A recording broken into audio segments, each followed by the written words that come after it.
ធ្លាប់សន្យាថាស្រឡាញ់បងរហូត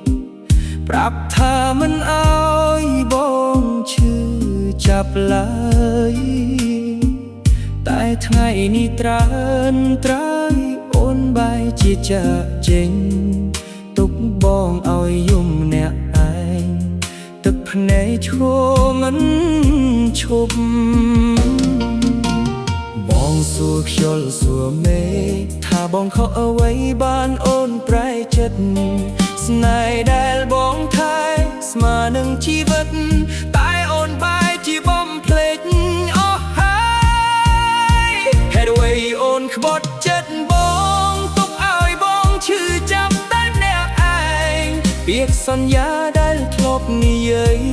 ថ្ងៃនេះคล้ายជាផ្សែងរសាត់បាត់ហើយបើអូនមានអ្នកថ្មីក្នុងបេះដូងបងសូមជូនពរឲ្យអូនសុខសាន្តព្រោះបេះដូងបងឈឺចាប់ខ្ទេចខ្ទាំក៏នៅតែជូនពរអូនពីចម្ងាយ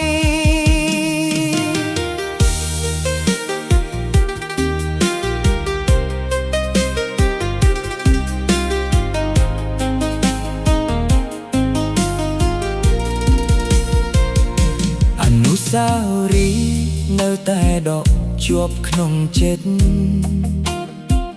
គ្រប់ទីកន្លែងសុទ្ធតែមានរូបអូនជានិច្ច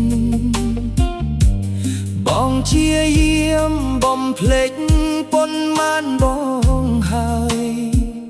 តែចិត្តនៅនឹកអូនកាន់តែខ្លាំង